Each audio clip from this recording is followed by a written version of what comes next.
lot of fun. How's it going, everybody? Sean Pierce Johnson here with this week's edition of Stompbox Saturday, coming to you live from the dozenth, because that's what they're calling it, the dozenth LA Amp show. Standing here with the one and only Rick Matthews of Matthews Effects. Man, after all the conversing over Facebook, it's finally it's happened. It's happened. We've met in person. Real. It's real. Like the connection is real. It's not, digitized anymore. And I'm getting to experience the entire lineup from Matthews Effects and all this cool stuff that Rick has come up with over the years. I think I've been following you guys for like the last year and a half, 2 years, and it's really cool to see how you've gone from the architect, and I even followed you guys before you rebranded. Oh, cool. So it's totally cool to see the old school, yeah. Totally old school. It's cool to see the evolution, and you've come out with so much cool stuff. We're going to kind of give everybody a little taste of everything, and I think a good place to start is with what's new, and that's the Cosmonaut. So let's talk a little bit about what exactly the Cosmonaut is, because it can get a little crazy. It can get a little crazy. I wanted to take, the Astronomer was our first foray into reverb, and I wanted to do something, I wanted to take the same functionality of doing the alternate switch, but give you just a different reverb to play with, a new toy to play with. So whereas the Astronomer is kind of the shimmer school, what exactly does the Cosmonaut give us? Yeah, so the Astronomer is a hall shimmer, and so the Cosmonaut is more of a cavernous modulated reverb. You can just get lost in space. Yeah. Lost in space. I see it's appropriate. The astronaut's shifting. Well, I'll tell you what. I'll do some playing, and you just turn the knobs and see. Yeah. We'll see what kind of crazy sounds we can conjure up. Let's have some fun.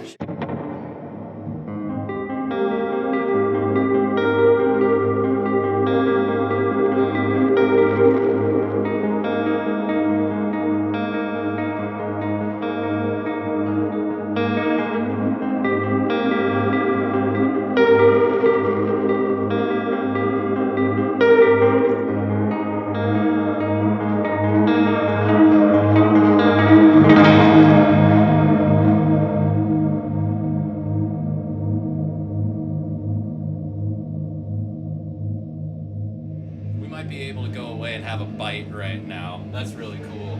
And the cool thing is that the modulation gets kind of crazy, like right off the bat. Like some people, like myself, I typically like more subtlety when it comes to the modulation, but I don't know. That could be a lot of fun. Yeah. And you came up with something where you stack the Cosmonaut and the Astronomer into each other. Yeah, it's our dual verb. So it's them in one enclosure with an order toggle, and it's like 10 plus reverb combinations you can make between all the different switches and settings and everything. So very, very cool. Yeah. So another thing that I love about what you've done with some of your newer stuff, specifically the Cartographer and the Harbinger, is the addition of a parametric tone control. Where did that come from? Because that's not something that a whole lot of pedal guys do. Yeah, and it's also different because the EQ all happens pre the gain, whereas most stuff, the EQ always happens post gain. Okay.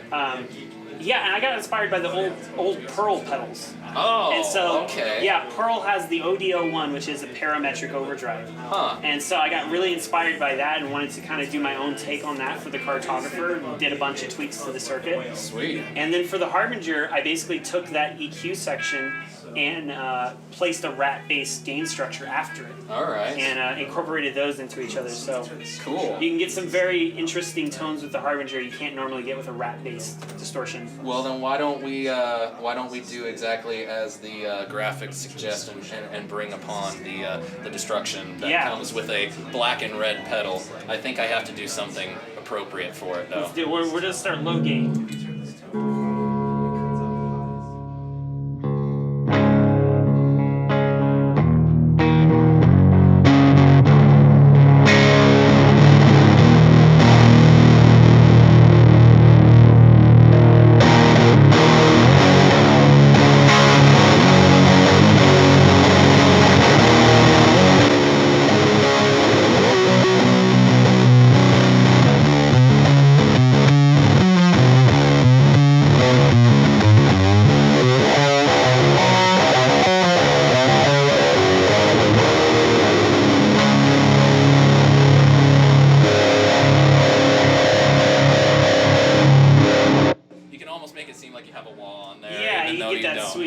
But that's the cool thing about parametric metrics that I kind of think it would be cool to see more people incorporate is that really flexible EQ option. It's so much you can do because you know normally with an EQ control it's only a specific range that you can affect. With this you can sweep the whole frequency range and affect anything that you want. Absolutely. Let's see how that applies to the cartographer, which is obviously going to be like a lower gain. Yeah, so option. it's soft clipping overdrive, so very different gain. We'll start low gain again though.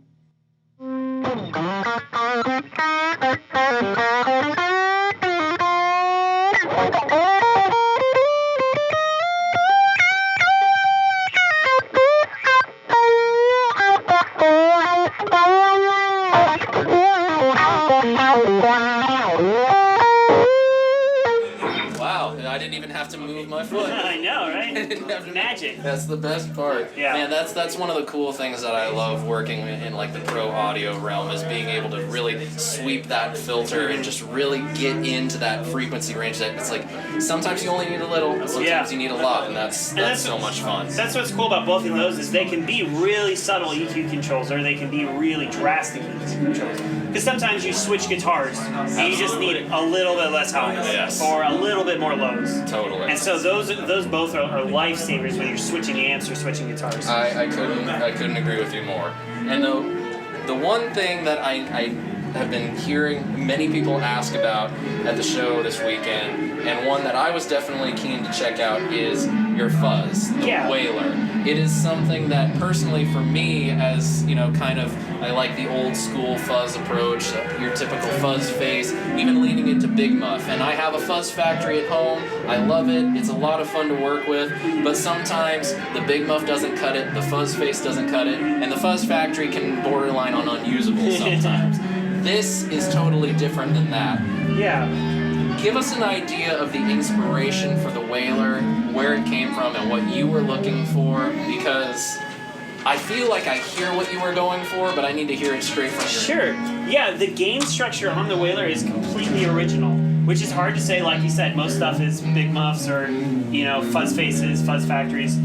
So what I did was I started from just a straight breadboard, so from ground floor, and built it up. I wanted something that could nail those really Velcro-y tones, but I wanted something that was fluid and dynamic that could also do more modern, thicker fuzzes. And so that's really what I came up with was controls that let you control the sustain of your notes depending on what types of pickups you're using. You'll see more of a drastic effect of that. Very cool. And then the squish is what takes you from Velcro to a more thicker fuzz. Yes, he literally called the control squish. Yeah. Let's hear this thing.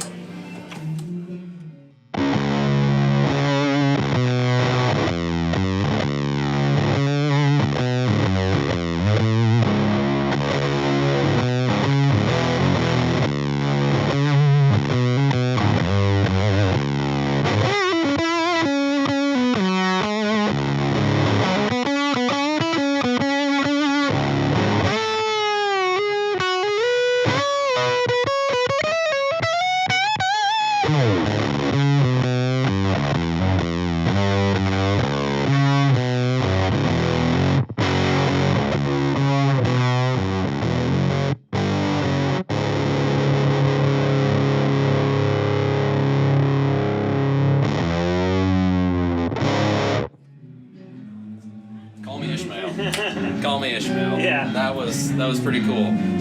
I don't do the stoner rock thing, but that sound immediately just conjured up those slow, undulating, bluesy riffs of like early heavy metal. Yeah. Totally cool. But that's not the only sound this thing can get. Yeah. It can get so much more. I've heard people get the scooped mid Big Muff sound out of it, the singing kind of Gilmore-ish kind of thing, which is definitely a school that I like to live in. It's a lot of fun. But one last thing that I want to check out is I heard somebody stack a cartographer or the architect, I can't remember which one, into the Wailer. Yeah. Your pedals, man, stack so well. There are many times where you come into contact with drive pedals that they don't do well together. They don't play nicely, but these And I think a lot of it comes from your parametric controls. You really can hone in on the frequency that, especially if you need to cut it out. Yeah. You can really hone in on it, and you can take that out so that they do play nicely with each other. Yeah. So what do you usually like to throw into the Wailer? I like to throw the cartographer because of that EQ control. All right. And then, but really, it'll play nice with everyone, which is what's really nice. But yeah.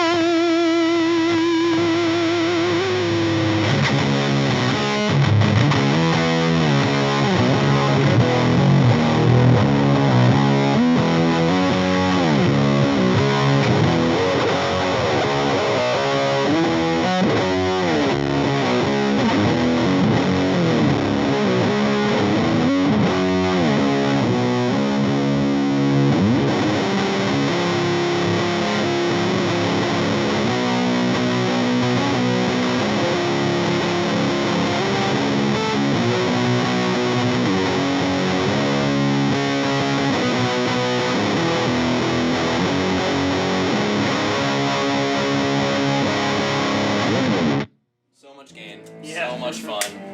Awesome. Rick, I can't thank you enough for being a part of this, and thank you so much for taking me through the line. Yeah. It all sounds great.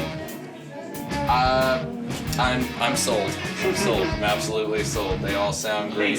Thanks for joining me, Rick. I really appreciate it. And thank you all for watching. Let us know what you thought. Shoot us a comment below. Don't forget to like, share, and subscribe. And stay tuned for next week's episode. Until then, I wish you good tone. Happy stomping. Cheers, my friends. Behind glazed eyes, the future's